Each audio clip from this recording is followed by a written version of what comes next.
exatamente. Portanto, hum, um roxinol cada vez mais solitário, Cercotricas galactotes em Portugal.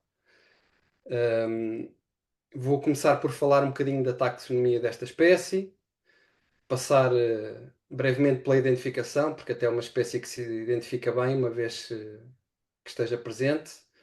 Vou abordar muito sucintamente a dieta, vou falar da distribuição da espécie, desde o nível global até ao nível nacional, vou falar um bocadinho da fenologia, vou dar uns bitites de seleção de habitat e no final vou fazer uma espécie de introdução à conservação desta espécie e, e porque, e porque há muito para dizer e muito pouca coisa feita, essencialmente é esse o problema, há muito pouca coisa feita com esta espécie, então depois se calhar daí podemos começar uma mini discussão.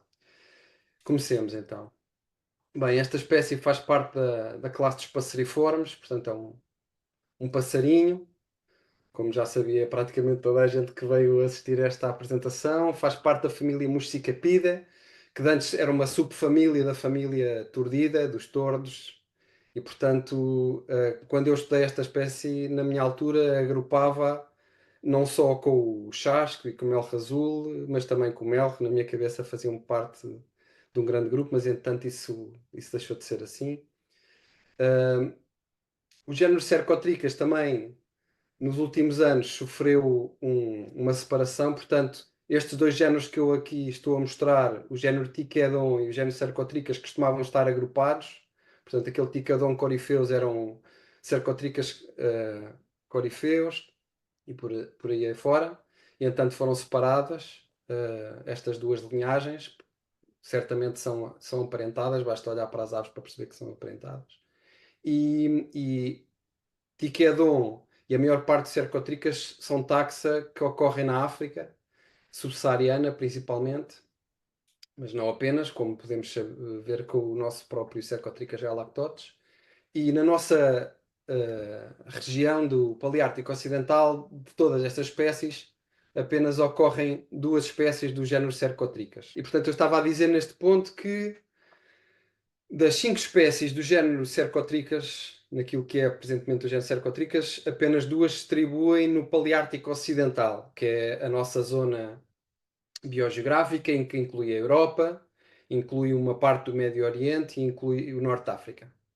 E, portanto, o Kalahari Scrub Robin, o Brownback Scrub Robin e o White-browed Scrub Robin ocorrem todas na África mais austral.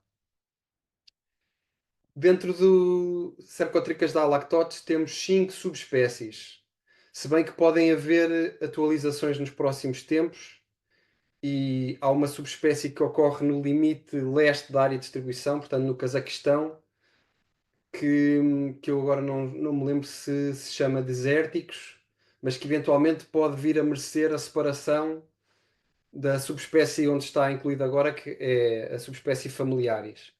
As subespécies têm pequenas diferenças, aqui estão representadas três. Provavelmente nos vossos ecrãs têm muitas dificuldades em perceber a diferença entre Galactotes e Minor. O Minor também é muito semelhante a outra subespécie que não está aqui desenhada, que é a subespécie Amertoni. E do outro lado, a subespécie Familiaris é mais cinzenta e é, portanto, muito parecida com a subespécie siríaca, que é aquela que também aparece no Guia de Aves da Collins. Portanto, no Guia de Aves da Collins aparecem as duas subespécies de Cercotricas galactotes que ocorrem no Paleártico Ocidental e são essas a subespécie galactotes, que é a nossa, portanto, que ocorre em Portugal, Espanha e Marrocos, Argélia e Tunísia. E, por outro lado, a subespécie siríaca que ocorre mais para leste, na Turquia e nas ilhas do Levante. Esta espécie foi descrita com base em exemplares oriundos de Algeciras, Cádiz, portanto era a subespécie Cercotricas galactotes galactotes, foi descrita por Temminck em 1820 e na altura ele chamou-lhe de Sylvia galactotes. Portanto, já numa fase posterior à do Linneu, em que a maior parte destas aves chamavam-se Motacilla, estavam todas incluídas no género Motacilla, tudo que eram insetívoros com com caudas mais ou menos compridas, eram motacilas, e depois a seguir a isso foi-se trabalhando, e o Temminck já identificou esta espécie como Sylvia galactodes. Entretanto, isto teve outros nomes, teve o nome Aedon galactodes, que basicamente o galactodes estava mal escrito, teve o nome Agrobates galactodes, que era o nome, por exemplo, que o Tate utilizava na sua publicação sobre as aves de Portugal, o nome de Erythropigia galactodes, que ainda aparecia em algumas publicações há pouco tempo. E quanto aos nomes comuns em Portugal, esta espécie tem, três nomes comuns. Tem o nome de comum de roxinol do mato. Bem, exato. Dei aqui um saltinho. Um, Tem o nome comum de roxinol do mato. Foi dado por Sacarrão e Soares, ou foi registado por Sacarrão e Soares em 1979. Existe um nome comum que eu, honestamente, nunca me encontrei com ele, que é o roxinol bilro.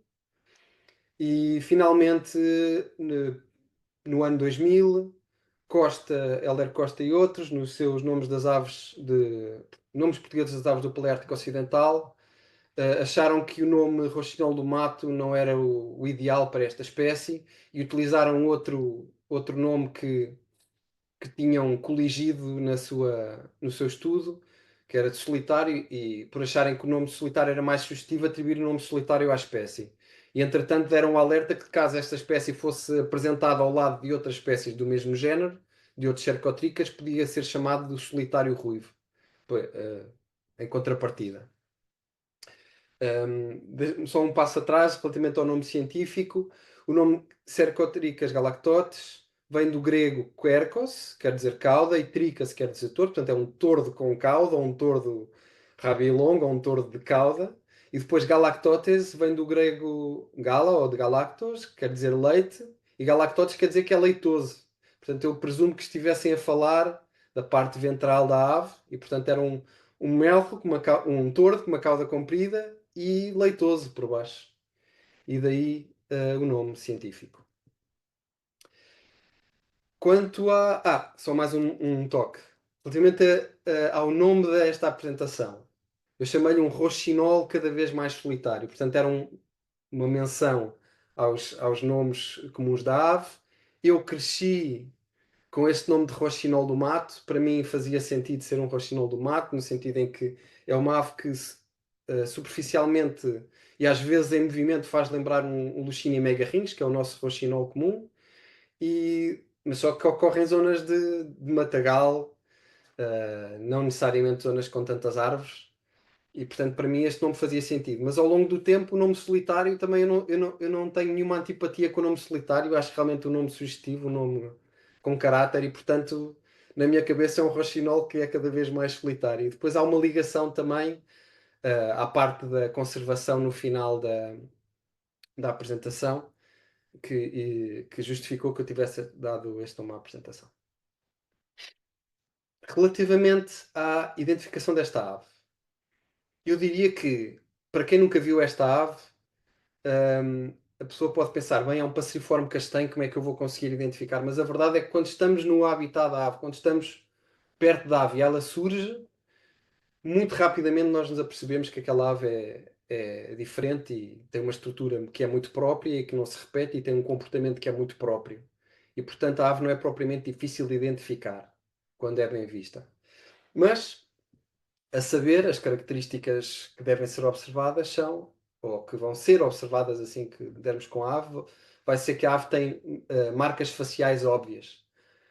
Tem uma lista branca que passa por cima do olho, a lista superciliar, e tem uma lista ocular, que vai do bico até à parte posterior da zona auricular, que é muito óbvio. Portanto, aqui por acaso, nesta minha fotografia não está muito óbvia, mas há muitas outras fotografias onde este contraste do risco da lista ocular com a parte clara da lista superciliar, e ainda uns tons um bocadinho mais escuros no castanho da croa junto à lista branca, fazem que esta zona tenha toda muito contraste. Outra coisa que às vezes é aparente é que na zona do bigode parece que é um bocadinho mais escura.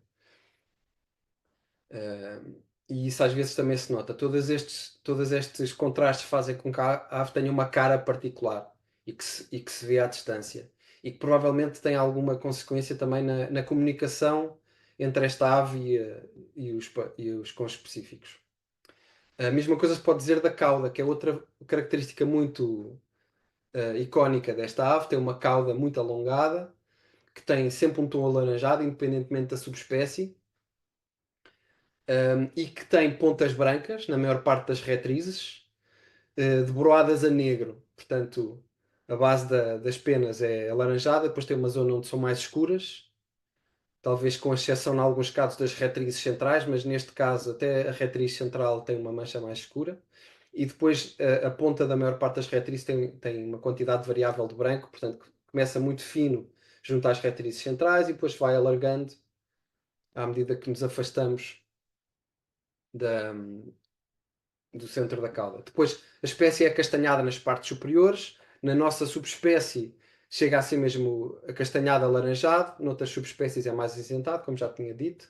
O bico é longo, porque é um insetívoro, primariamente um insetívoro. E a espécie é esbranquiçada nas partes inferiores.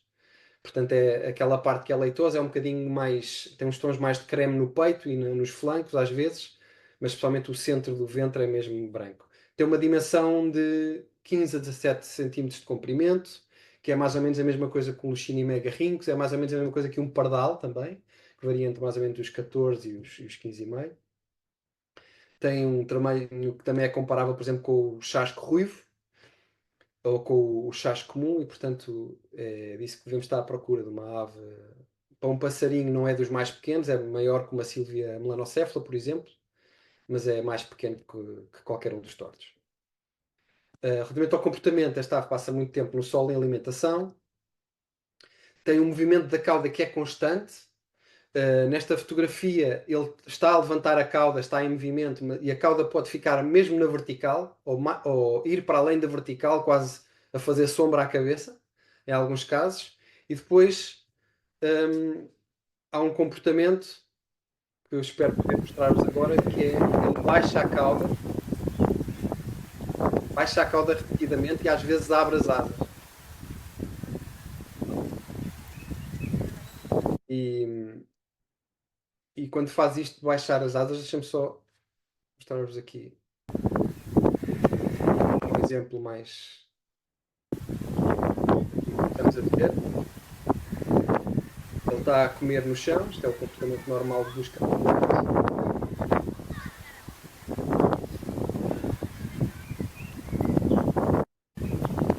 E ele, há vezes em que ele baixa e abre as asas. Baixa a cauda, abre a cauda, quando abaixa, também abre as asas. Isso faz com que esta ave, quando está junto com os específicos, e pronto, isto não foi a exibição mais vistosa deste comportamento, ele pode mesmo abrir a cauda toda em leque, mostrar aquelas manchas brancas, mostrar o preto, e isto à distância, para um predador ou para um conspecífico, é um sinal visual muito óbvio. E eles utilizam, por exemplo, para afastar os observadores das zonas onde estão os ninhos, onde estão os juvenis. Eles sinalizam. Basicamente, torna a ave óbvia. Também ouvi, e não sei se é verdade, mas ouvi dizer que eles utilizam este mesmo comportamento de abrir as asas e de mostrar a cauda para assustar os insetos que estão no chão e assim detectá-los e imediatamente persegui-los e comê-los. Portanto, é mais uma utilidade que aparentemente este comportamento tem. Normalmente esta ave canta em pontos proeminentes dentro do seu território. Neste caso era um poste telefónico, mas em outros casos onde só há árvores pequenas, que é o normal no seu habitat, muitas vezes vão para o topo das árvores pequenas. Às vezes cantam dentro dos arbustos. Vai depender da parte do ciclo reprodutor em questão. Portanto, os machos no início estão muito visíveis e depois passam por uma altura onde, quando as fêmeas já estão a incubar, ficam muito menos óbvios. Isso não quer dizer que não vão cantando, mas são mais discretos na sua atividade dentro do território. E como já tinha dito, é uma espécie que é, estando presente, não é uma espécie muito tímida. Portanto, nós, se estivermos num habitat certo, podemos ter a sorte de ter um roxinol do mato que vem ver quem nós somos, o que é que estamos ali a fazer, se somos um predador, pode cantar perto de nós, pode fazer exibições de cauda. São realmente aves com muita personalidade e muito atrativas. Bem, mas primeiro precisamos de as identificar, de as detectar. E muitas vezes, e especialmente em trabalhos de ornitologia, isso é feito através do canto. O canto não é um canto difícil de aprender. Portanto, o canto é composto por frases curtas, com curtos intervalos, e enrolado quer dizer que é uma sucessão de pequenos sons bem, eu acho que não vou descrever porque acho que quem observa aves por exemplo, conhece o som o canto de um verdilhão, de um cloris, um trinado, um som em ciclo em que ele repete muito rapidamente um certo som, é isso que eu chamo de enrolado, mas vamos ouvir.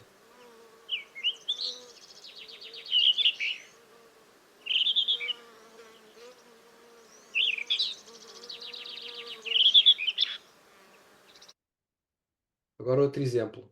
Neste exemplo, no outro exemplo tínhamos mais som de fundo. Aqui é novamente um exemplo onde temos as frases, que basicamente no gráfico é isto aqui, depois temos um intervalo. Depois temos uma frase curta, depois um intervalo. E outra frase curta e um intervalo. Isto é o clássico.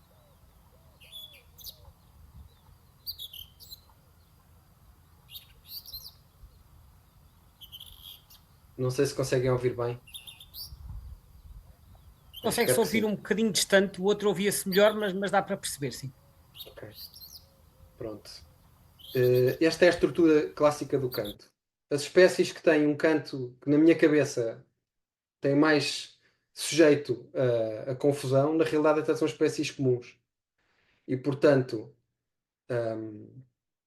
uma delas é o cartaz, que também tem um canto composto por frases curtas e com pequenos intervalos, mas o canto tem uma qualidade diferente.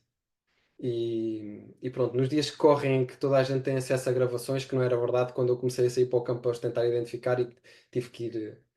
Passaram-me uma cassete para eu gravar, para poder ouvir em casa, e não tinha o tape player sempre comigo, e portanto não podia confirmar, mas hoje em dia é fácil de confirmar. Relativamente outros chamamentos desta espécie, eles têm um pequeno repertório com três ou quatro chamamentos diferentes, e então eles fazem sons como outros mochicapídeos pequenos, sons curtos, coisas assim, parecido, por exemplo, com sons que fazem alguns fuenicurs ou enante. Não tenho um exemplo desse para vos mostrar, mas tem, por exemplo, um assobio curto flauteado, que é utilizado para avisar as crias da presença de predadores. Vamos tentar ouvir. Não, não é este que eu queria ouvir, espera se consigo.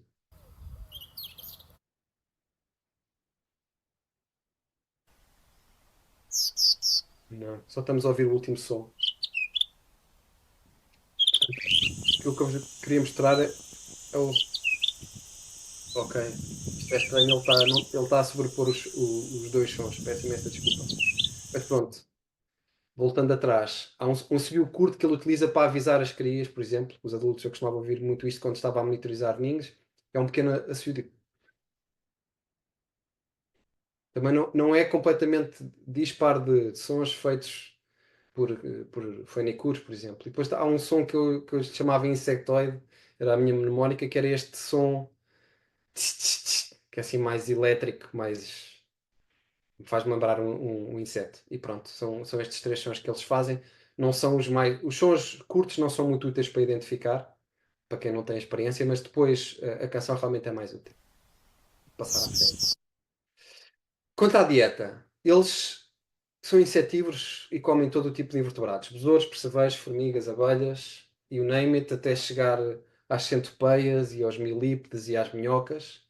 E, segundo aquilo que eu pude testemunhar, em dias de maior calor, se estiverem disponíveis frutos, como por exemplo uvas, no caso das aves que nidificam perto de videiras, eles podem consumir uvas. Não era uma coisa que eu tivesse visto mais do que uma vez, mas vi efetivamente uma ave a ingerir uma uva. Não me lembro se já era agosto ou se foi no final de julho e estava muito calor e a ave ingeriu uma uva. Pois, para além disso, pequenos frutos e pequenas bagas estão documentadas na bibliografia. Depois, relativamente à distribuição global, a espécie distribui-se desde o Cazaquistão, aqui em cima, à direita, até ao ao Quénia aliás, aqui no mapa, no inverno chegam à Tanzânia e depois do nosso lado estão presentes em Portugal, Espanha, Marrocos, Argélia, Tunísia, Líbia. Depois, aquilo que vocês podem ver é que a subespécie Galactotes está aqui nestes países mais a noroeste, portanto, a Península Ibérica e o norte da África, é a subespécie Galactotes. A subespécie siríaca ocorre na Grécia, ocorre na Turquia, nas ilhas do Levante e supostamente também no Egito, mas eu não tenho a certeza se no Egito também não ocorre a subespécie minor. E depois a subespécie familiares ocorre na parte mais desde o Irão até ao Cazaquistão. Toda essa zona é da subespécie familiares. As subespécies Minor e Amertoni são residentes, ao contrário de todas as outras. E pronto, e ficam aqui todo o ano na zona do Sahel. A subespécie Amertoni está reduzida a um bocadinho da Somália, a duas zonas montanhosas na Somália, mas aparentemente, tal como a Minor, são residentes. No que diz respeito à Europa, portanto, já tínhamos visto, portanto, é a Península Ibérica e Grécia e Turquia, onde a espécie ocorre principalmente. E aproveito para mostrar que, relativamente àquilo que são as tendências e aos atlas feitos na Europa, existe uma tendência de declínio, que pode ser vista aqui pela comparação entre o EBBA1 e o EBBA2. Portanto, todas as quadrículas alaranjadas são quadrículas onde a espécie deixou de ocorrer e as quadrículas azuladas são quadrículas onde a espécie foi detectada, mas não tinha sido detectada antes. Não aparece nada no que diz respeito à Turquia, mas segundo aquilo que vem no Birds of the World, também existe uma tendência de crescimento nessa parte da distribuição da espécie. No que diz respeito à Espanha, ao longo do tempo, nos diversos atlas, a espécie tem vindo a ser monitorizada e aparentemente a tendência de desaparecimento ou declínio da espécie, pelo menos no que diz respeito à área de distribuição, também é muito óbvio. Portanto, todos os pontos vermelhos são pontos onde a espécie deixou de ocorrer, e todos os pontos azuis são pontos onde a espécie passou a ocorrer. Os pontos vermelhos ultrapassam ainda assim os pontos azuis. E há outros dados que confirmam que realmente existe um declínio. Pronto, isto é em Espanha. Quanto a Portugal, acho curioso referir que, pronto,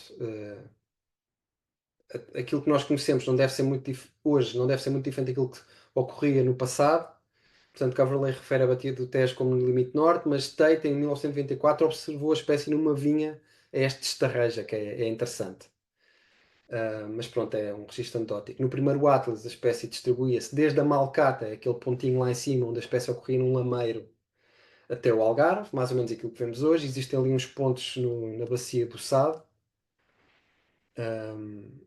ali na zona de Évora, que pronto, não se repetiram mais tarde, quer durante a época em que eu estive a fazer o trabalho de curso, portanto a partir do final dos anos 90 e na década de 2000. E portanto, aqui temos a comparação entre os últimos Atlas, o segundo Atlas e o terceiro Atlas.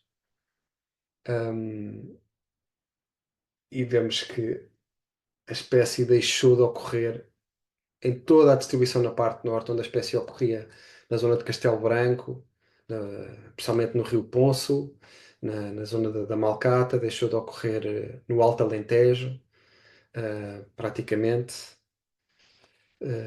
e ocorre agora muito essencialmente na bacia do Guadiana, quer seja no interior alentejano, quer seja no interior algarvio.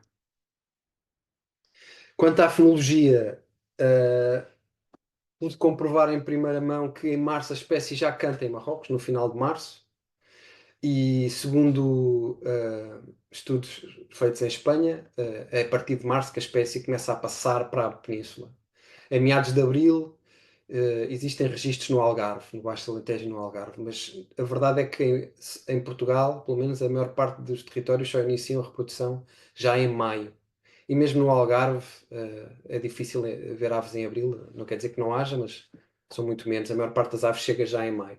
E depois, finalmente, em junho, deixam de haver registros de passagem na zona de Gibraltar e, e só nessa altura é que chegavam antigamente os indivíduos que iriam criar na bacia do Tejo, só chegavam já em junho, no princípio de junho.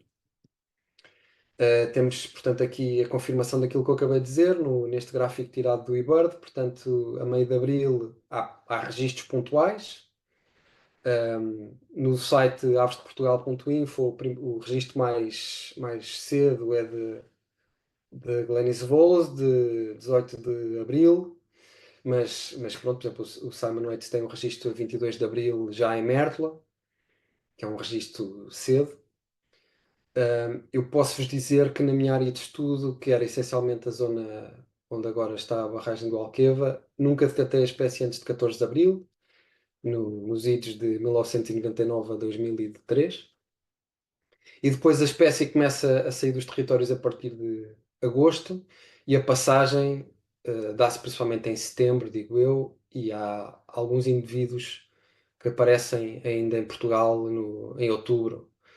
Uh, eu penso que tenho, por acaso não tenho memória se os indivíduos vistos em saco não foram na primavera.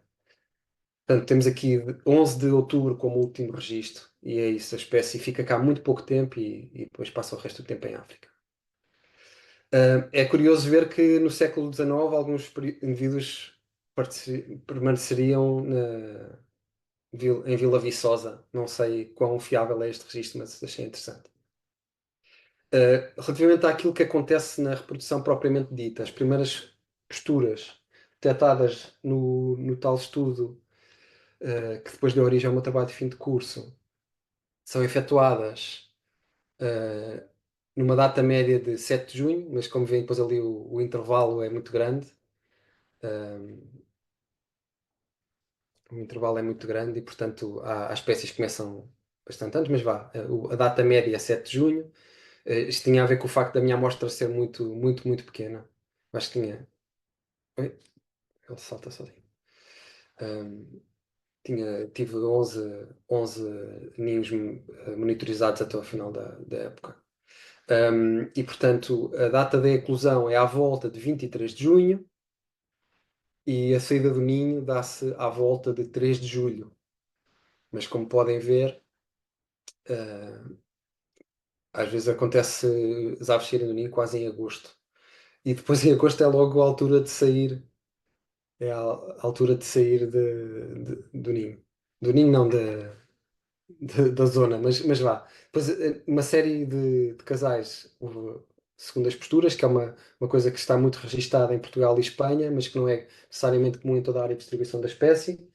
As segundas posturas já têm uma data média de postura do primeiro ovo de 8 de julho, portanto mais de um mês a seguir. A eclosão ocorre em média à volta de 27 de julho e a saída do ninho já em 7 de agosto. Mas atenção que depois o intervalo é grande. Já viste a sair do ninho bem a meio de agosto. E portanto o tempo que as aves passam aqui antes de iniciar a migração, e a migração é feita em grupos familiares, aparentemente, um, é muito pouco. Agora um bocadinho sobre o habitat onde a espécie ocorre.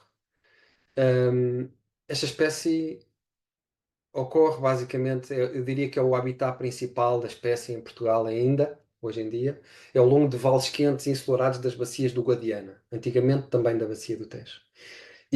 Nomeadamente em afluentes de caudal temporário, onde a vegetação é dominada pelo estrato arbustivo, pelo luendro, pelo tamujo, que estão no leito de cheia, e sítios com alguma esteva nas encostas, e árvores dispersas, às vezes cobertos de mato, outras vezes nem por isso, mas essencialmente coisas como esta imagem. Basicamente, isto é numa ribeira algarvia. Vocês podem ver aqui que existe um mosaico de zonas com mais e menos árvores, e as aves ocupam toda aquela zona de leito seco, e é aí que procuram os insetos que se alimentam. E é isso que determina essencialmente hum, as escolhas da espécie. Portanto, no meu estudo, detectei que a probabilidade de presença da espécie aumenta em zonas onde a estrutura da vegetação é dominada pelo estrato arbustivo, que é o local onde esta espécie coloca os ninhos, e com baixa percentagem de coberta arbórea. Portanto, eh, são zonas, por exemplo, se pensarmos em zonas de galeria ripícola propriamente dita, com grandes freixos, com amieiros, com eucaliptos. Essas não são as zonas procuradas pelo roxinol do mato. O roxinol do mato vai estar em zonas com. Não, é que, não quer dizer que não haja um chopo aqui, um chopo ali, um salgueiro aqui, um salgueiro ali, mas a maior parte da zona tem que ter realmente solo exposto, porque eles precisam desse solo exposto para encontrarem vertebrados. Não é? E depois a probabilidade de presença diminui em pontos com maior distância à linha d'água. Eu diria que isso tem a ver com a produtividade nestas zonas muito secas que uma ribeira tem, comparativamente com as encostas, e portanto maior biodiversidade nessas zonas, maior quantidade de presas. A probabilidade de presença também diminui com a maior largura da linha d'água e por isso justifica que, por exemplo, esta espécie não seja comum ao longo do Guadiana propriamente dito. No estudo efetuado em Alqueva, realmente as melhores zonas eram as pequenas ribeiras como a do Djeb, a Ribeira de Alcarrás. Ambas as ribeiras agora estão debaixo d'água e a quantidade de registros ao longo do Guadiana é realmente baixa. Pronto. E é isto que descreve o habitat da espécie. Para além disso, e muita gente conhece também esta tipologia, a espécie também pode ocorrer em vinhas e olivais tradicionais. E basicamente usaria principalmente zonas de mosaico entre os dois habitats. Eu não sei se os roxinóis do mato gostam assim tanto de vinha em contínuo, vinha irrigada em contínuo. Eu penso que será necessário haver alguma quantidade, alguma diversidade de habitats para poder haver biodiversidade nos sítios. E as vinhas tradicionais, eu lembro-me de vinhas lindíssimas na zona da Póvoa, ali na margem esquerda do Guadiana, com vinhas velhas que nem sequer tinham linhas, nem sequer tinham arames como estas que estão a ver na imagem, entremeadas com zonas de olivais, com oliveiras muito antigas e depois uma figueira aqui, uma figueira ali. E nestas zonas havia roxinóis do mato e aparentemente em Espanha era esse mosaico onde a espécie foi amplamente estudada à volta de Sevilha durante os anos 70 e os anos 80 e os anos 90 pelas pessoas, pelos investigadores dessa zona e que basicamente fizeram quase todos os trabalhos de referência sobre o roxinol do mato. E depois, no resto da distribuição, a espécie utiliza uma grande diversidade de habitats, que tem, lá está, zonas de vegetação densa onde eles podem colocar os ninhos a baixa altura, e depois tem zonas abertas. Aquilo que é entendido por jardins não são jardins relevados, são os jardins do norte da África, são os jardins do Médio Oriente, que não têm necessariamente muita vegetação herbácea, e portanto as aves nidificavam em zonas em tubos de vegetação densa e depois vão se alimentar nas zonas com tanta vegetação. Mas estas tipologias não são habituais em Portugal.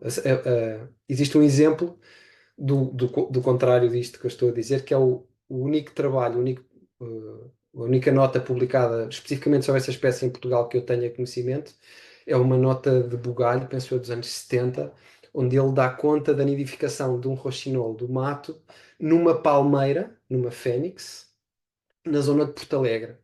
E isso encaixa perfeitamente na tipologia que se vê, por exemplo, em Marrocos, vistos a criar em oásis com palmeiras e eles escolhem as palmeiras, inclusive existe um estudo feito na Algéria, na Argélia, onde eles detectaram que a espécie prefere as palmeiras mais densas, não é? Portanto, não podem ser palmeiras muito altas, porque a partir de certo ponto dizem os investigadores que ele já compete, o roxinol do mato compete com o mel.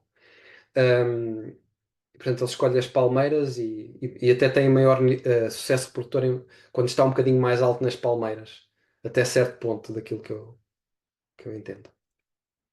Bem, hum, já vamos aqui em bastante tempo, portanto, eu vou terminar aqui falando no estado da população na Península Ibérica, vá, em Portugal também.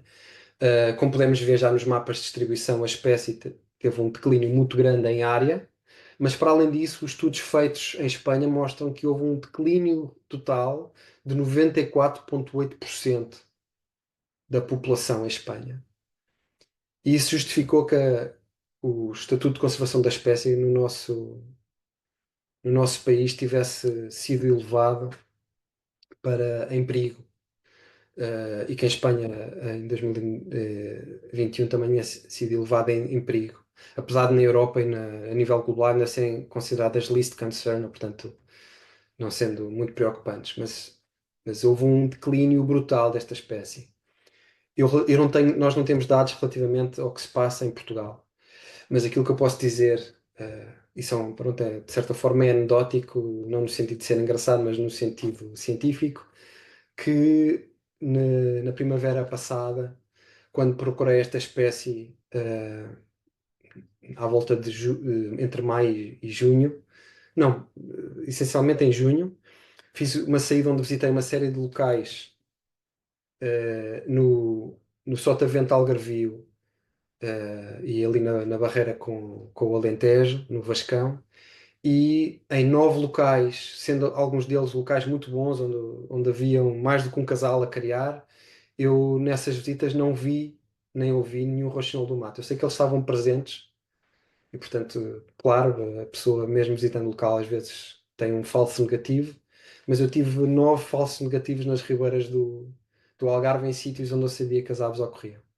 Isso faz-me suspeitar que aquilo que se passa em Portugal é um reflexo daquilo que também se passa em Espanha, e o que se passa em Espanha é o resultado de uma intensificação agrícola muito grande que foi feita desde os anos 80. E isso é falado na introdução a este texto que está aqui a ver-se, sobre ela, Alfácola Rojizo, um, na Espanha, e na introdução este conto de intensificação agrícola é feito, e eu consigo imaginar as tais mosaicos de olival e vinha extensiva, tradicional, a serem substituídos por regadio intensivo, que foi o que aconteceu à volta do Guadiana. Portanto, se não bastasse o meximento da Albufeira da Alqueva, que basicamente afogou o habitat da espécie, e depois a intensificação agrícola fora dessa zona também não permite o estabelecimento da espécie. Uh, eu cheguei a fazer no passado a suposição de que esta espécie poderia uh, aproveitar até a expansão das culturas permanentes, porque era o habitat principal em Espanha já na altura em que eu fiz o meu trabalho, eram estas culturas permanentes. Eu sei, se as culturas permanentes expandirem, se calhar a espécie também se pode expandir. Mas a verdade é que o cultivo intensivo não permite a presença de biodiversidade, não permite a presença de alimento para a espécie em quantidade, tal como permitiam os olivais e vinhas tradicionais. E depois, para além disso, existe uma grande quantidade de herbicidas e outras substâncias que acabam por entrar na água, uh, que os próprias aves bebem durante o verão, e portanto estas aves podem estar a ter problemas de efetivamente perda de capacidade reprodutiva que, que afeta, por exemplo, o número de posturas, a sobrevivência dos juvenis, a sobrevivência em África durante o período de invernada, e, e eu tenho medo, e neste momento é medo, mas acho que é um medo com algum fundado, de que realmente a espécie esteja a caminho da extinção em Portugal, porque nós estamos no limite da área de distribuição da espécie na Península Ibérica. Portanto, a probabilidade das extinções locais do nosso lado é muito maior do que em Espanha. E se em Espanha houve uma diminuição de 92%, eu penso que cá não poderemos fugir a um declínio muito grande, muito mais tempo. Pronto, era isto que eu tinha para vos dizer. Obrigado pela vossa paciência e fico à espera do vosso feedback.